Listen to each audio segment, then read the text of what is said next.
Hello students. आज हम discuss करने वाले हैं 2.1 जो हमारा एथनो आर्कियोलॉजी है। एथनो आर्कियोलॉजी का जो फर्स्ट टॉपिक है शिवालिक हिल्स फॉसिल्स।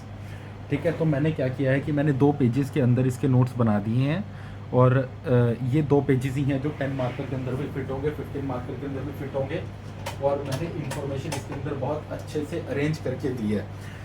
तो और इतनी ही अरेंज करके दी है जितनी पेपर के अंदर ज़रूरत है, और उसको किस तरह से लिखना है कि पहले इंट्रोडक्शन क्या आएगा, फिर टाइम पीरियड आएगा, देन फिर अदर चीज़ें फिजिकल करेक्टरिस्टिक्स आएंगी, then it will be the subspecies, then contribution to the palaeoanthropological knowledge. तो ये एक बहुत अच्छे से स्ट्रक्चर्ड मॉडल आंसर है जो आपको पेपर में डायरेक्ट ऐसे ही लिखना है, तो you will get very good marks.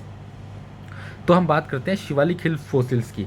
तो ये वाला आंसर आपका तब लिखा जाएगा जब शिवालिक हिल फोसिल्स आ जाए या रामापिथिकस आ जाए, रामापिथिकस या फिर शिवापिथिकस की बात हो जाए। ठीक है, क्वेश्चन कुछ भी आए तीनों के अंदर से, या फिर क्वेश्चन आ जाए कि God apps of Shivalik, God apps of Shivalik.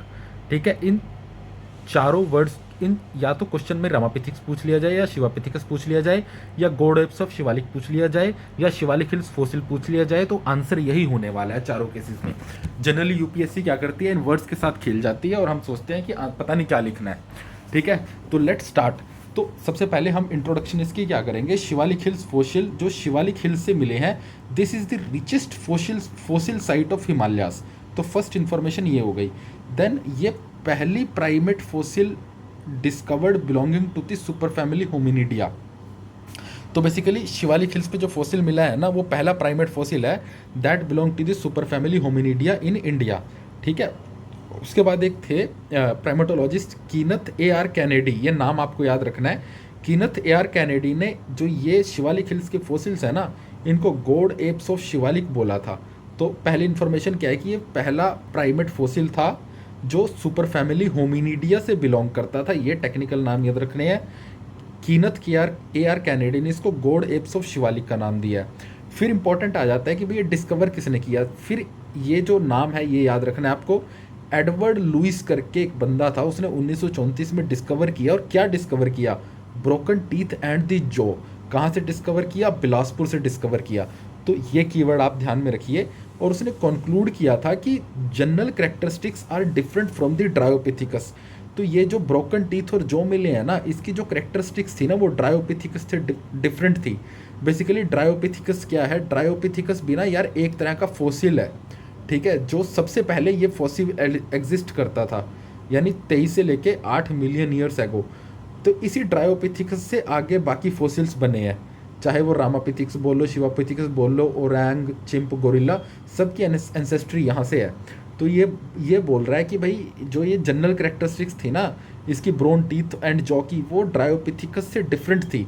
तो इस वजह से ना इसको रामापिथिकस बोला गया, इसको नाम दे दिया सबसे पहले रामापिथिकस, जो नया फॉसिल्स डिस्कवर हुआ था, broken teeth and jaw. But later जो एविडेंस मिले हैं ना, वो लेटर एविडेंस ये दिखाते हैं कि बहुत एब्सोल्यूट सिमिलैरिटी है रामापिथिकस की ड्रायोपिथिकस शिवालेनेसिस के साथ, कि बहुत ज़्यादा सिमिलैरिटी देखने को मिली रामापिथिकस और ड्रायोपिथिकस शिवालेनेसिस के बीच में। तो इसलिए इसका नाम ना कॉमन जीनस शिवापिथिकस रख दिया, यानी शिवा एप रख दिया। तो एक तरह से क्या कि अगर रामापिथिकस और शिवापिथिकस वो कुछ नहीं है, एक ही है। पहले इसका नाम रामापिथिकस था, बाद में वो शिवापिथिकस कर दिया। तो क्वेश्चन कुछ भी है, आपको यही लिखना है। ठीक है, और इम्पॉर्टेंट क्या है कि आपने यार कीवर्ड याद रखो इसके अंदर। ठीक है, कहानी तो आप बना दोगे, बस आपको याद रखना है इसमें क्या याद रखना है, सुपर फैमिली होमिनिडिया याद रखना है, कीनथ ए आर कैनेडी रखना है, god ape of Shivalik, Edward Lewis, क्या मिला था, ब्रोकन टीथ एंड जॉ मिला था। ठीक है, कहाँ से मिला था, बिलासपुर से मिला था। रामापिथिकस इसको पहले नाम दिया गया, बाद में ड्रायोपिथिकस शिवालेनेसिस के साथ इसकी सिमिलैरिटी मिली, जिसकी वजह से इसको जीनस शिवापिथिकस बोलने लग गया। तो ये गोले वाली चीज़ें आप अपने दिमाग में बैठा लो, इन्हीं के आसपास आंसर घुमाना है। ठीक है, उसके बाद ये इंपॉर्टेंट हो जाए इसका टाइम पीरियड क्या था। तो ये आप आधे नंबर का, तो 1 नंबर की तो यही चीज़ है कि टाइम पीरियड इसका 14 से 8 मिलियन ईयर्स एगो था, और उस टाइम के ऊपर मिडल मियोसिन पीरियड था। ठीक है, ये पीरियड याद रखना है, मिडल मियोसिन। ठीक है, तो उसके बाद फिजिकल करेक्टरिस्टिक्स इंपॉर्टेंट हो जाती हैं, और ये बहुत स्ट्रक्चर्ड तरीके से मैंने आपको बता दी हैं। ठीक है, फिजिकल करेक्टरिस्टिक्स आपकी जो रामापिथिकस या शिवापिथिकस की 2 में डिवाइड कर दीजिए, वन इज स्कल और पोस्ट क्रेनियल फीचर्स। स्कल के अंदर क्या हुआ था कि जो फेस और स्नॉट का साइज था ना, वो छोटा हो गया था। कंपेरेटिवली जो पहले ड्रायोपिथिकस मिलता था उससे। और दूसरा क्या हो गया था, इसके इंसाइज और कैनाइन थे ना, यानी जो दांत होते हैं अपने चबाने वाले, ये बड़े हो गए थे। उसके बाद एनामल्ड मोलर इसका बड़ा हो गया था। जो हम देखते हैं ना कि यार जब हम कोई चीज़ चबाते हैं तो हमारे दांत की जो विड्थ होती है, ये विड्थ भी इसकी ज़्यादा हो गई थी ताकि हम हार्ड फ्रूट को चबा सकें। ठीक है। उसके बाद क्या हो गया था कि U shaped dental arcade with some parabolic feature. और इसका जो डेंटल आर्केड था ना, वो डेंटल आर्केड इसका यू शेप्ड का था, ऐसे। ठीक है, ऐसे इसके दांत थे। ठीक है, ऐसा नहीं था।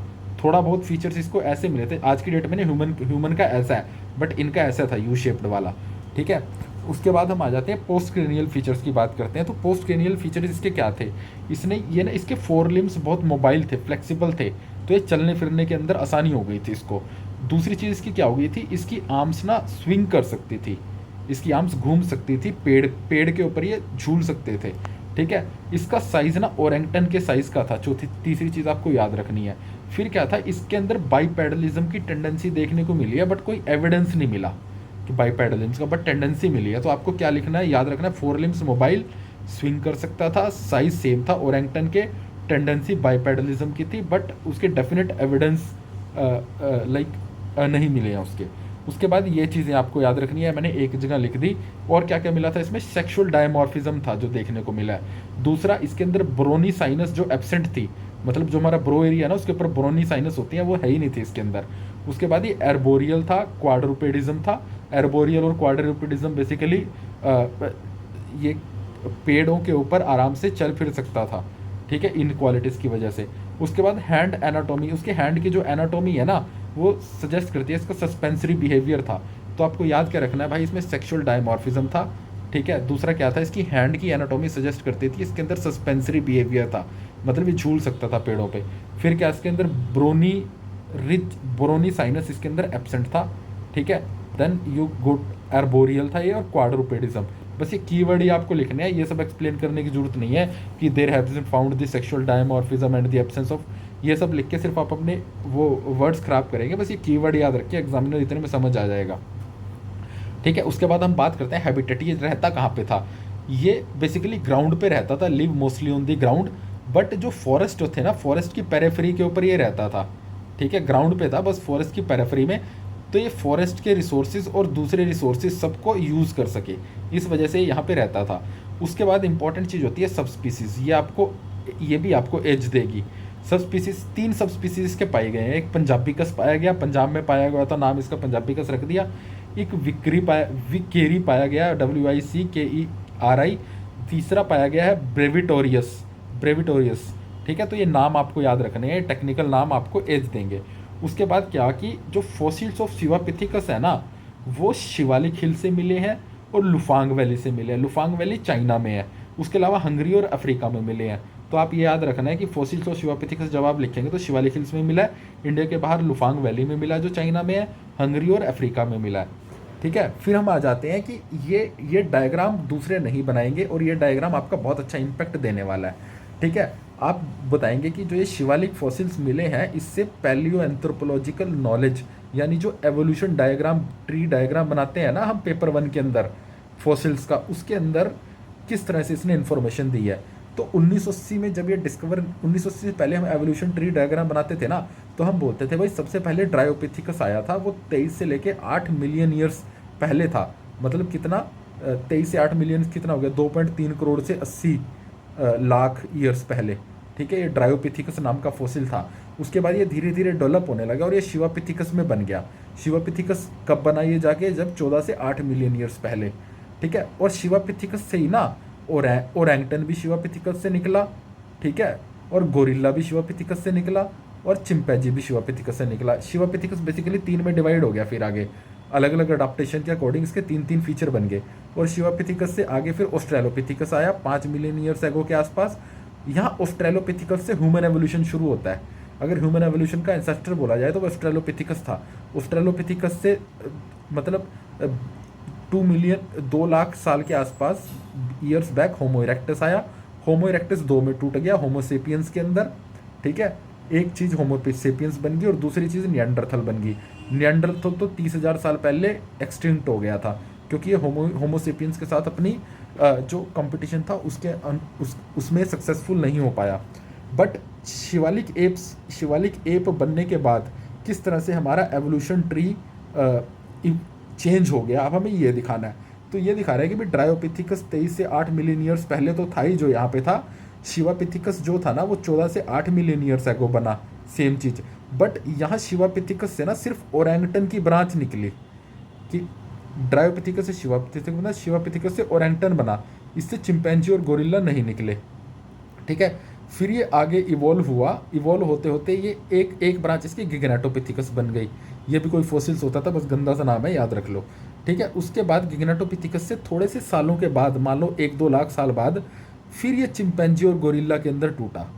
ठीक है, यहाँ से, और यही आगे इवॉल्व होता ऑस्ट्रेलोपिथिकस बना, वो होमो इरेक्टस, होमो सेपियन और होमो निएंडरथल बना। ये वाली चीज़ तो सारी वही है जो हमने यहाँ पे देखी है। तो इस तरह से एवोल्यूशनरी ट्री की जो साइंटिफिक नॉलेज थी ना हमारे एंथ्रोपोलॉजिस्ट की, वो चेंज होगी, ये ट्री ही चेंज कर दिया इसने। ठीक है, उसके बाद हम इंपॉर्टेंट होता है फाइलोजेनेटिक पोजीशन। ये कोई नहीं लिख के आएगा, ये भी कोई नहीं लिख के आएगा, सारी दुनिया ना बस टूटा फूटा इसके और इसके आसपास लिखती रहेगी, ये भी कोई अच्छे से नहीं लिख पाएगा। तो जब ये 15 नंबर का क्वेश्चन आएगा ना, दुनिया जो लिख के आएगी 7, और आप गारंटेड ये लिख के आगे ग्रेटर देन 10 मार्कर्स आपके कहीं नहीं गए इस क्वेश्चन के अंदर। ठीक है, तो फाइलोजेनेटिक पोजीशन की बात करते हैं। फाइलोजेनेटिक पोजीशन क्या बताती है कि भाई ये ओरेंगटन का प्रोबेबल इंसेस्टर था। ठीक है, जो शिवापिथिकस है ना वो ओरेंगटन का एंसेस्टर था। देखो एंसेस्ट्री ड्राइव हो रही है ना, तो एक चीज़ तो ये होगी। दूसरा, जब मियोसिन एंड हुआ था ना पीरियड, ये मिडल मियोसिन के अंदर पाया गया था। हमने देखा था, ये देखो यार, ये हमने लिखा है 14 से 8 मिलियन ईयर मिडल मियोसिन के अंदर ये पाया गया। बट ये क्या होने लगा था, जब मियोसिन एंड होने लगा था, ये हर एक जगह से ख़त्म हो गया था, बस ये चाइना में रह गया था। चाइना में कहाँ था, लुफांग वैली में, ये जो हमने पढ़ा है। ठीक है, उसके बाद क्या होने लगा कि जब ये मिडल मियोसिन पीरियड में आया ना, तो क्लाइमेट कूल और ड्राई होने लग गया। पहले क्या था, पहले सब बर्फ़ से ढका हुआ था। कूल और ड्राई क्लाइमेट की वजह से क्या हो गया था कि एवरग्रीन फॉरेस्ट जो थे ना, वो वुडलैंड फॉरेस्ट में तब्दील होने लग गए। ठीक है, यानी वुडलैंड ग्रासलैंड्स के अंदर तब्दील होने लग गए सोली। ठीक है, अब वो ग्रासलैंड के अंदर जब तब्दील हुए तो वहाँ ग्रास के बाद वहाँ ट्री बनेंगे, तो इस वजह से ये मोर अडाप्टेड टू ट्री लाइफ था। तो ये आप दिखाएंगे। फाइलोजेनेटिक पोजीशन क्या दिखाती है, it is the probable ancestor of the orangutan. By the end of Miocene period it extincted from everywhere except China. सिर्फ आपको इतना ही लिखना है। ये एक आर्ट होता है कि भाई आप 5-6 लाइनों के अंदर अपनी बात समझा दें। फिर आप लिखोगे cool and dry climate of the Miocene, this basically led to the replaced evergreen forest to the woodland grassland. और इसने अल्टीमेटली क्या किया था, ट्री बने थे, तो ये adapted to the tree life.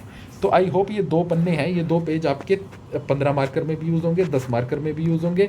मैं तो ये कहूँगा कि 20 मार्कर भी यही बन जाएगा, थोड़ा खुला खुला लिखेंगे। और हर एक के अंदर आप मान के चलो कि you will fetch 70% of marks अगर आपने ये लिख दिया।